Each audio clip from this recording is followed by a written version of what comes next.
18h38 sur Aloula. Bonsoir et bienvenue dans cette première édition complète de la soirée. Voici ses principaux titres.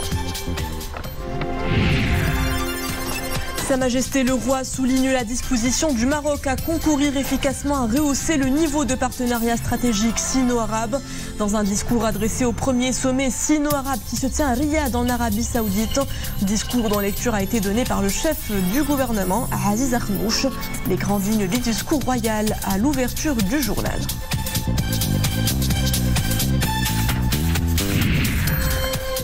Le Maroc franchit un nouveau cap dans sa transition énergétique, un pari ambitieux porté par le géant phosphatier OCP et impulsé par une vision royale volontariste. Quels enjeux derrière le nouveau programme d'investissement vert? Où en est le Maroc de l'économie décarbonée? Réponse dans ce journal. Jusqu'où iront les Lions de l'Atlas? Victorieuse de la Roja en 8e de finale, la sélection nationale retrouvera demain son homologue portugaise. Moins de 24 heures nous séparent de ce choc des titans. Rêve d'une nation, espoir d'un continent. L'espoir est permis et la victoire à portée de pied. Bonsoir, Sa Majesté le Roi Mohammed VI a adressé un discours au premier sommet sino-arabe dont les travaux se sont ouverts aujourd'hui à Riyad en Arabie Saoudite. Discours dont lecture a été donnée par le chef du gouvernement Aziz Akhannouch qui représentait Sa Majesté le Roi dans les travaux de ce sommet. Aujourd'hui, nous sommes les témoins privilégiés d'un moment fort dans la dynamique de coopération sino-arabe. La tenue de ce premier sommet historique constitue un tournant majeur dans les relations solides que cultivent traditionnellement la Chine et le monde arabe. C'est notamment ce qu'a souligné le souverain dans le discours royal. Les grandes lignes avec Nisrine Hamdawi. Dans son message, Sa Majesté le Roi Mohammed VI affirme qu'outre le lot de crises liées à la pandémie Covid-19, le contexte international qui entoure ce sommet est dominé par les développements sensibles de la donne géostratégique mondiale, accompagnés de troubles, de tensions et de conflits armés. Ce concours de circonstances, poursuit le souverain, affecte directement notre région arabe, notre partenaire, la Chine et le reste du monde. Et il confère par conséquent une importance singulière à notre partenariat stratégique, ce mécanisme de coopération dont nous nous prévalons pour relever les défis multiformes auxquels nous sommes confrontés. La collaboration étroite entre la Chine et le monde arabe a été d'une importance et d'une utilité magistralement illustrée pendant toute la période de la pandémie, souligne Sa Majesté le Roi. Une collaboration qui a permis de couvrir dans son ensemble tous les aspects de la coopération sanitaire et s'est même élevée, comme dans le cas du Royaume du Maroc, à la hauteur d'un véritable partenariat institutionnel, scientifique et industriel, surtout en matière de vaccins. Par ailleurs, Sa Majesté le Roi met en avant avec fierté le souci de la République populaire de Chine, amie, de soutenir la région arabe dans sa quête de sécurité et de stabilité, de l'aider à dépasser les crises auxquelles elle fait face et à en atténuer les effets. Et Sa Majesté le Roi de souligner, à ce propos, nous faisons le constat amer que les menaces d'insécurité et d'instabilité qui pèsent sur la région arabe sont parfois imputables aux politiques et à l'attitude affichée par certains pays arabes envers les autres. Aussi, pour conjurer ces nombreux périls, il est absolument nécessaire, relève le souverain, d'observer les règles de bon voisinage, de respecter la souveraineté nationale des États et leur intégrité territoriale, de se garder de toute ingérence dans leurs affaires internes. Sur un autre plan, Sa Majesté le Roi, en sa qualité de président du comité Al-Quds, met en évidence le soutien constant de la Chine à la cause palestinienne juste, qui constitue un acquis international de valeur sur lequel il faut capitaliser pour parvenir à un règlement juste et durable de la question de Palestine, conformément aux résolutions pertinentes de la légalité internationale, au premier chef desquelles celles portant sur Al-Quds al-Sharif. Les relations sino-arabes se diversifient et évoluent sur les plans politiques, économiques, commerciaux, culturels et humains, assure Sa Majesté le Roi. Elle recèle un potentiel important qu'il convient de mettre à profit de manière optimale afin qu'il contribue à concrétiser les aspirations du monde arabe, à un essor économique effectif et à davantage de progrès scientifiques et technologiques. La Chine est le premier partenaire économique des pays arabes, affirme le souverain. Néanmoins, les échanges commerciaux entre les deux parties demeurent en deçà des potentialités existantes, même s'ils ont enregistré des niveaux satisfaisants en termes de volume, de diversité et d'intensité.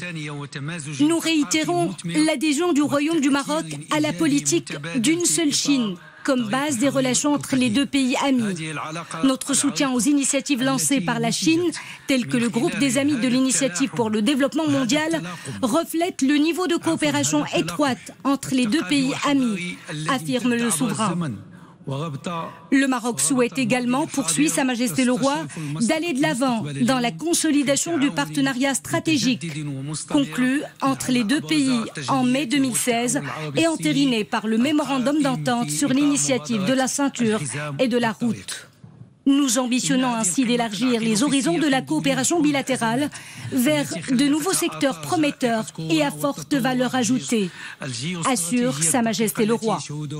Aujourd'hui, le Royaume du Maroc réaffirme sa pleine disposition à concourir efficacement à rehausser le niveau de ce partenariat stratégique dans tous les domaines, en faisant preuve d'un engagement immuable en faveur des causes arabes justes et légitimes, et pour qu'émerge un ordre politique et économique mondial plus équitable et équilibré, dans le plein respect de la souveraineté et de l'intégrité territoriale des États et conformément au principe de non-ingérence dans leurs affaires intérieures, souligne Sa Majesté le Roi. Dans le même ordre d'idées, le souverain salue les initiatives sino-arabes qui seront adoptées lors de ce sommet et affirme qu'il est disposé à prendre une part active à la mise en application des recommandations qui seront formulées dans la déclaration de Riyad.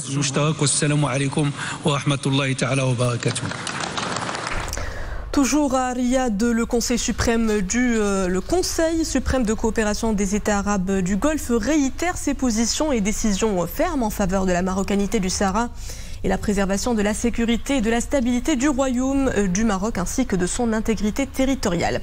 À l'issue de sa 43e session, le Conseil suprême a souligné l'importance du partenariat stratégique privilégié entre le Conseil de coopération du Golfe et le Royaume du Maroc, de la mise en œuvre du plan d'action conjoint et ses fermes positions en faveur de la marocanité du Sahara et de la préservation de la sécurité et de la stabilité du Royaume et de son intégrité territoriale. Le Conseil suprême du CCG a également salué la résolution 2654 du Conseil de sécurité de l'ONU en date du 27 octobre 2022 concernant le Sahara marocain. Direction à présent Dakar. Le président de la République du Sénégal, Macky Sall, a reçu en audience le ministre de l'Inclusion économique, de la petite entreprise, de l'emploi et des compétences. Monsieur Younes Sekouri était émissaire spécial de Sa Majesté le Roi Mohamed VI. Il était porteur d'un message du souverain au chef de l'État sénégalais. L'occasion pour revenir sur l'excellence des relations entre les deux dirigeants et les deux pays. Le chef de l'État sénégalais n'a pas manqué de réitérer ses chaleureuses félicitations à Sa Majesté le Roi et au peuple marocain à l'occasion de la qualification du Maroc au quart de finale de la Coupe du Monde qui se joue au Qatar. Plus de 57% de notre consommation d'énergie provient des ressources fossiles. Alors pour réduire sa dépendance et aller de l'avant vers un mix énergétique plus vert, le Maroc s'est investi depuis déjà 2 décennies dans le secteur des énergies renouvelables. Une expérience pionnière, fruit d'une stratégie soutenue au plus haut niveau de l'État. Aujourd'hui, la vision royale en matière de transition énergétique prend forme avec dernier projet en date, le nouveau programme d'investissement vert 2023-2027 lancé par le groupe OCP, une stratégie ambitieuse aux enjeux industriels, mais également sociaux et environnementaux indéniables. Iman Ablo avec Nawal Gorari et Amin Amouri. L'OCP sur de nouveaux rails pour un avenir durable. Jouer une partition dans la transition vers les énergies vertes et l'économie décarbonée a toujours été la tendance favorite du géant des phosphates. En droite ligne de la vision royale, le nouveau programme d'investissement de l'OCP 2023-2027 permettra au groupe une entrée en force dans le marché des engrais verts et de renforcer la transformation de l'écosystème industriel national. L'une des priorités du programme d'investissement de l'OCP est d'accompagner le secteur privé par la création de nouveaux écosystèmes au profit de plus de 600 entreprises. Il s'agit d'un programme inclusif à l'adresse de ces entreprises pour faire du secteur privé une force motrice effective de l'économie nationale. Avec un taux d'intégration local de 70%, cette dynamique industrielle aura un effet d'entraînement sur le secteur privé, avec la création de pas moins de 25 000 emplois directs et indirects. À cela s'ajoute la contribution de l'OCP à la réalisation de la sécurité alimentaire pour le continent africain, à travers l'exportation de 4 millions d'engrais au profit de 44 millions d'agriculteurs africains, dont plus de 35 pays. المجمع يعتبر فاعلا في الدبلوماسية الاقتصادية المغربية. L'OCP est un acteur majeur dans la diplomatie économique et de ce fait, il contribue au renforcement du leadership du Maroc à l'échelle mondiale en termes de sécurité alimentaire. Le groupe contribue activement à la fertilisation du sol en Afrique, dépositaire de plus de 70% de terres arables. Le groupe veut être partie prenante de la sécurité alimentaire dans le continent et dans le monde pour ainsi garantir un développement durable. Avec cet ambitieux programme, le groupe devra s'affranchir à terme des importations d'ammoniac en investissant dans l'hydrogène et l'ammoniac vert. Étant le premier importateur mondial d'ammoniac, le groupe prépare aujourd'hui son entrée en force dans le marché des engrais verts et des solutions de fertilisation. La sécurité alimentaire est tributaire d'une production estimée à 12 millions de tonnes. Grâce à la vision royale, la promotion des énergies renouvelables sera à la service de la production de l'hydrogène vert et de l'ammoniac vert. Les investissements verts de l'OCP aideront le groupe à réduire drastiquement ses importations en ammoniac et à produire des engrais verts et des solutions de fertilisation adaptées aux différents sols. Cela aura de quoi passer à une agriculture décarbonée et régénérative. Une contribution efficiente au nouveau paradigme d'une agriculture plus compétitive, plus résiliente et plus durable, rendue nécessaire par les défis du changement climatique. À travers son nouveau programme d'investissement vert, le géant des phosphates vise la réalisation de la neutralité carbone en 2040 et l'alimentation industrielle avec des énergies renouvelables d'ici 2027. Nous en ferons tout de suite le décryptage avec Madame Souad El-Hajjaji. Bonsoir. Bonsoir. Vous êtes vice-doyenne chargée de la recherche scientifique de la coopération à la faculté des sciences de Rabat. Vous êtes également directrice du centre de recherche en eau, ressources naturelles, environnement et développement durable à l'université Mohamed V de Rabat. Merci d'avoir accepté notre invitation. Avec plaisir. La sécurité alimentaire est au cœur du nouveau programme d'investissement vert 2023-2027, un programme de l'OCP qui est en droite ligne avec la vision royale, les hautes orientations royales. Un programme qui s'articule autour de la production, de l'accroissement des capacités de production d'engrais sur la base d'énergie renouvelable. Si vous pouvez nous rapprocher de cet écosystème qui est en train de se construire pour réussir justement ce virage écologique. Oui, donc le projet qui a été présenté devant Sa Majesté dernièrement, que Dieu l'assiste, est un projet ambitieux, c'est un projet innovateur, c'est un projet qui est axé sur 3 piliers. D'abord, l'utilisation des énergies renouvelables, le recyclage, l'utilisation des eaux non conventionnelles et bien sûr aller vers des engrais verts à travers la production d'ammoniac vert en utilisant de l'azote et de l'hydrogène vert. Donc c'est une stratégie qui va permettre au Maroc, à l'OCP, de se placer comme leader sur le marché international en ce qui concerne les engrais verts, mais bien sûr aussi sur les technologies de fertilisation adaptées au sol, aux natures de sol et des cultures. Et ça s'inscrit aussi dans la stratégie adoptée Green Generation, qui a remplacé le plan Maroc vert et qui a été mis en place par le ministère de l'Agriculture. Justement, cette transition énergétique qui est en marche au Maroc, de nouvelles opportunités d'emploi pointent à l'horizon. La préparation des ressources humaines, Madame Hadjaji, pour cette révolution verte s'impose aujourd'hui ? Oui, je crois que c'est vraiment nécessaire d'y réfléchir dès maintenant parce que dans le programme, il est prévu plus de 25 000 emplois de jeunes directs ou indirects. Il y a aussi un support qui est apporté à la création d'entreprises et je crois qu'aujourd'hui, il faudrait qu'on se prépare pour pouvoir accompagner de manière efficace cette stratégie qui a été adoptée par l'OCP. Et bien sûr, pour cela, il faudrait qu'il y ait une analyse sectorielle, parce qu'il y a le secteur de l'eau, de l'énergie, de l'agriculture. Il faut qu'on ait une analyse sectorielle par rapport aux formations existantes, par rapport aux besoins, par rapport aux compétences requises, pour pouvoir se préparer, former et analyser toutes les formations existantes, parce qu'on ne part pas de zéro. Aujourd'hui, au sein des universités marocaines, il y a des formations qui sont très importantes. Peut-être qu'il faut revoir, compléter ou en créer d'autres en fonction des besoins nationaux dans les différents secteurs. Très bien. Et le Maroc, comme vous le savez, est fortement impacté par le changement climatique. Le stress hydrique est de plus en plus pesant, malheureusement.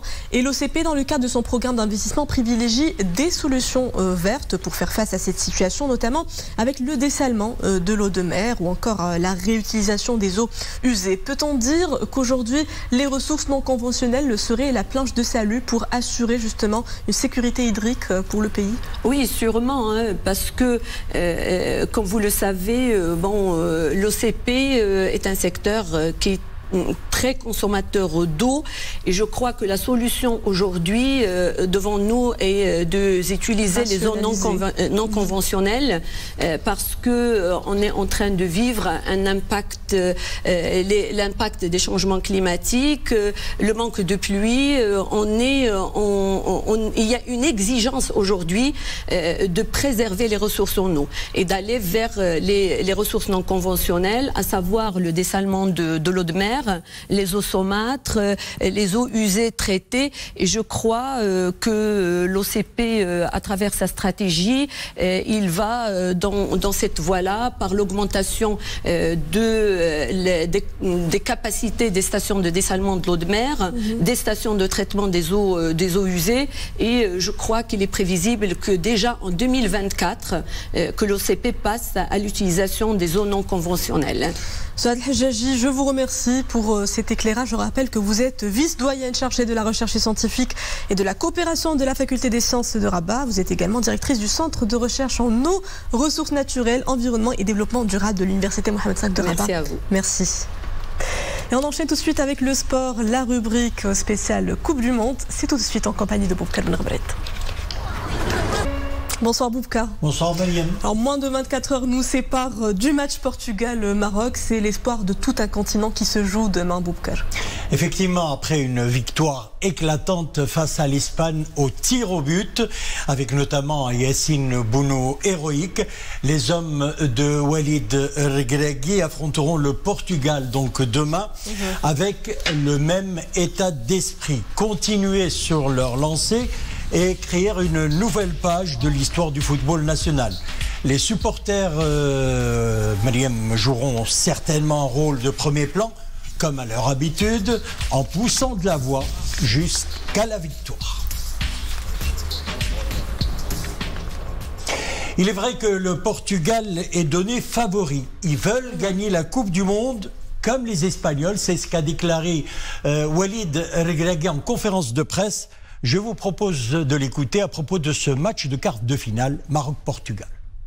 C'est un quart de finale de Coupe du Monde. Plus les matchs avancent, plus la difficulté est plus importante. On va tomber encore contre une équipe qui est une des meilleures au monde, avec des joueurs qui jouent dans pratiquement les meilleurs clubs au monde, avec un des meilleurs joueurs de l'histoire.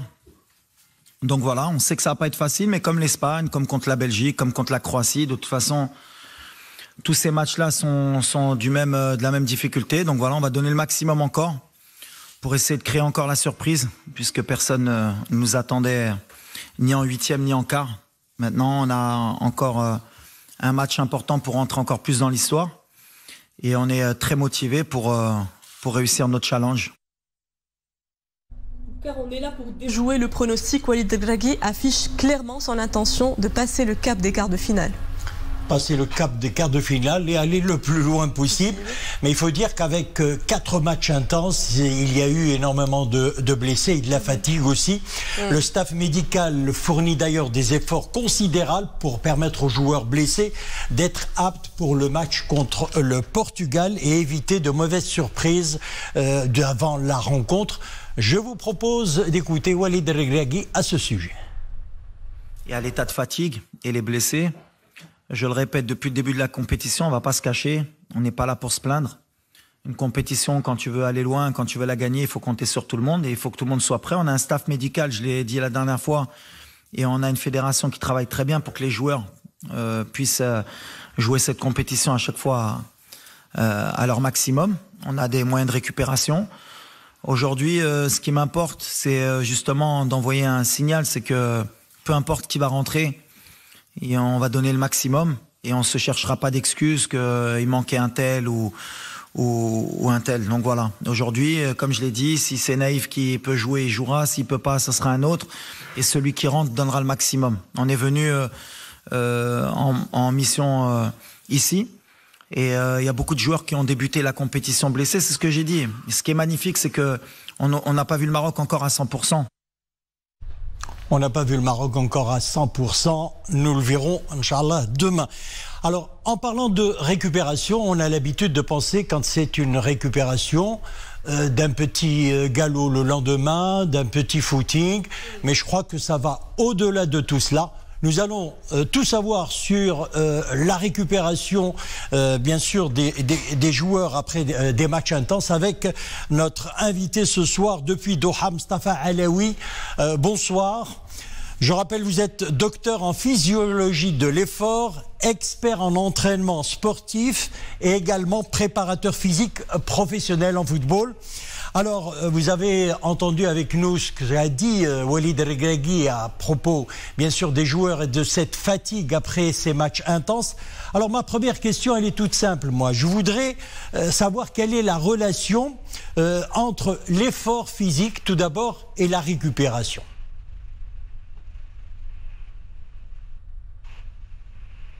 Bismillahirrahmanirrahim. Merci pour l'invitation. C'est sûr et certain qu'on joue un match, donc il y a une certaine charge qui s'installe au niveau musculaire, au niveau neurologique, au niveau physiologique. Donc on passe directement à une certaine fatigue.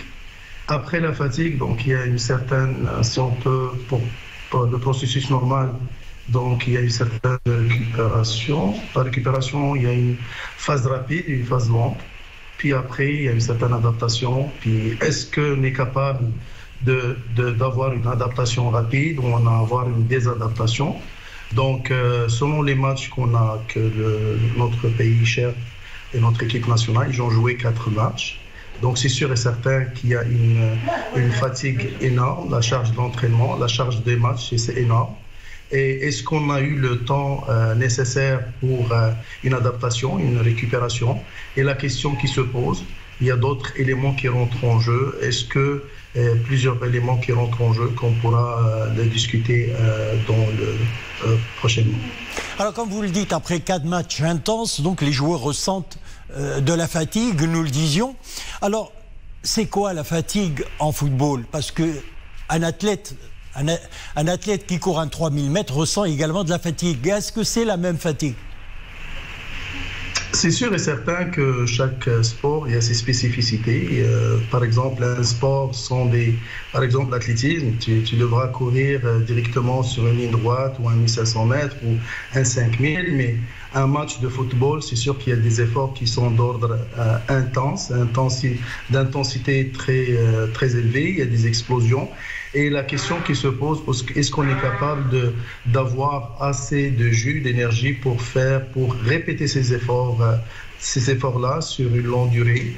Si on parle des origines aux divers éléments de la fatigue, il y a de la fatigue physiologique qui engendre au niveau du système énergétique, il y a le système cardiovasculaire qui est en relation avec le cœur, avec les poumons, puis il y a le système hormonal, est-ce qu'il est capable de fonctionner avec l'état de fatigue.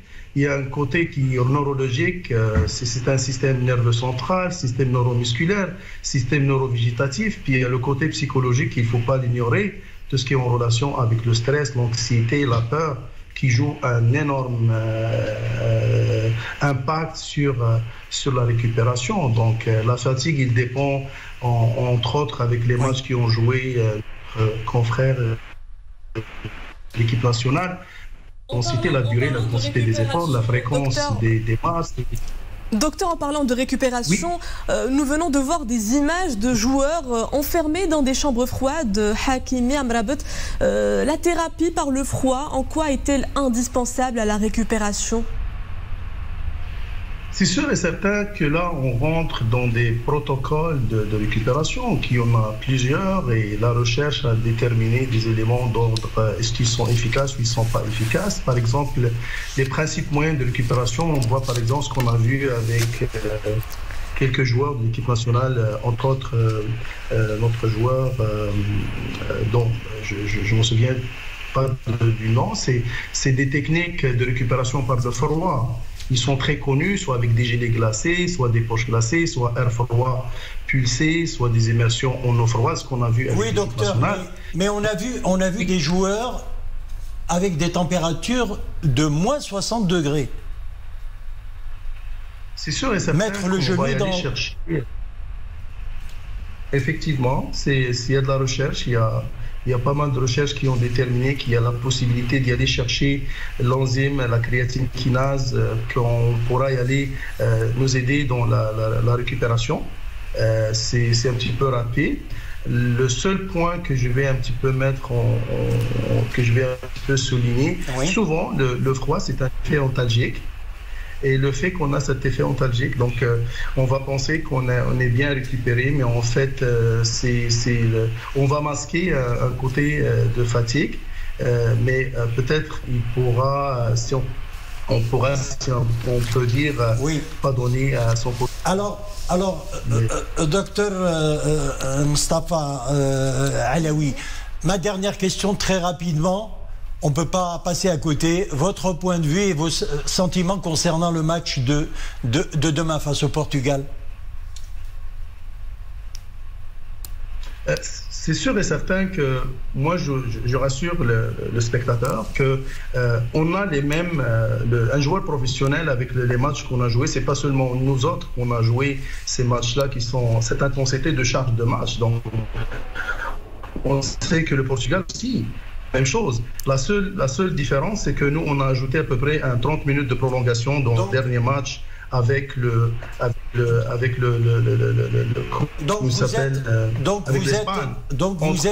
Donc vous êtes confiant. Les chances, c'est 50-50. Moi, je dis plus que 50-50. Parce que nous, on n'a pas seulement... moi, je dis qu'on est à 80-75% qu'on va gagner ce match. Parce qu'on a une très bonne équipe, on a un staff médical, on a un staff, un cadre national. On veut se battre. Oui. On sera certainement prêt pour demain et j'espère la victoire pour les Lions de l'Atlas. Bien sûr, nous l'espérons tous. Merci, docteur Mustapha Alaoui, d'avoir été en direct avec nous à Doha. Je rappelle que vous êtes docteur en physiologie de l'effort, expert en entraînement sportif et préparateur physique professionnel en football. Eh bien, la Coupe du Monde réserve beaucoup de surprises. Le géant du football mondial, le Brésil, vient d'être éliminé par la Croatie. Le résultat a été d'un but partout à la fin du temps réglementaire. Il y a eu les prolongations et la Croatie l'a emporté au tir au but 4-2, donc le Brésil est éliminé. Et puis nous avons ce soir à 20h Pays-Bas-Argentine et demain, bien sûr, je rappelle le programme nous concernant, demain samedi, le Maroc jouera le Portugal à 16h et puis un autre match à suivre de près, il s'agit du match qui opposera l'Angleterre à la France et c'est à 20h. Boukar, il est temps de passer au top 30 des meilleurs buteurs de toute l'histoire de la Coupe du Monde. C'est tout de suite, juste après. C'est l'11e sur la liste ce soir, Meriem. Il est péruvien. Il s'agit de Teófilo Cubillas. Durant les années 1970, il a quasiment porté la sélection péruvienne à lui tout seul, au meilleur d'elle-même. Au total, l'ancien joueur du FC Porto a inscrit pas moins de 10 buts en Coupe du Monde. Le tout en 2 éditions. 5 en 1970 au Mondial du Mexique et 5 en 1978, c'était lors du Mondial argentin. Et puis nous arrivons au mot de la fin, Meriem, le ballon officiel de la Coupe du Monde de Qatar 2022. Eh bien, il est nommé tout simplement Rihla, qui signifie donc voyage.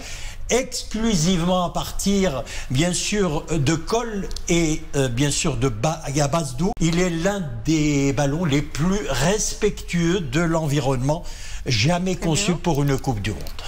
Et on espère que Rihla va se poursuivre encore plus longtemps pour le 11 national, Inch'Allah. Merci Boukar, rendez-vous demain pour une nouvelle chronique. Pour le grand jour. Le grand jour.